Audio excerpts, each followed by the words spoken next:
ზღაპრებში და მითებში თანამედროვე ანთროპოლოგები, კულტურული ანთროპოლოგები გამოყოფენ სამ თემას. პირველი თემა ეს არის კოსმოგონიური, ყველაზე ძველი, ყველაზე ძირეული. ეს კოსმოგონიური მთელ კაცობრიობას საერთოა აფრიკიდან ამერიკამდე. ანუ ეს კოსმოგონიური მითები გაჩენილია ჯერ კიდევ ჩვენი წინაპრების აფრიკაში ყოფნის დროს და შემდგომ არის გავრცელებული. ანუ სამხრეთ ამერიკელ ინდიელებსაც იგივე კოსმოგონიური მითები აქვს, იგივე სიუჟეტები აქვს თავის კოსმოგონიაში, როგორც სამხრეთ აფრიკაში. და მთელ კაცობრიობას საერთოდ რამდენიმე საერთო სიუჟეტია კოსმოგონიურ ზღაპრებსა და ლეგენდებსა და მითებში. მეორე ეტაპი და მეორე საფუძველი განვითარების ეს არის დიდაქტიკური.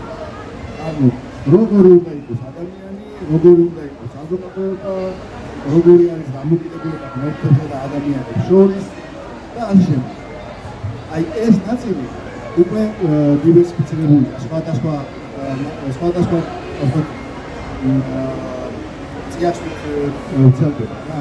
და აი ამ ნაწილში დიდაქტიკურ ნაწილში ჩვენ ვართ ცალსახად ევროპული. ანუ ჩვენი დიდაქტიკა, ჩვენი ღირებულებების სისტემა, ჩვენი წარმოდგენები კეთილსა და ბოროტზე, ნათელსა და ბნელზე, კაცსა და ცუდზე, ღირს არსზე და არაღირს არსზე და ამ შემდეგ ესე იგი ჩვენ საერთოდ გვაქვს ქრისტიანობამდელიც. ხოცების გარდა საერთოდ. ქრისტიანობამდელიც კი და ქრისტიანობა სწორედ იმიტომ გავწოდეთ საქართველოსა და ევროპაში, რომ მან მოახდინა აი ამ ღირებულებების და ამ კონცეფციების ერთგვარად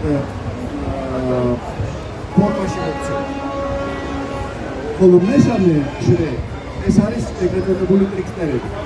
ანუ გასართობი სათავგადასავლო ამბები, განსაცდელია, მოლადასრებინი და ესეთები.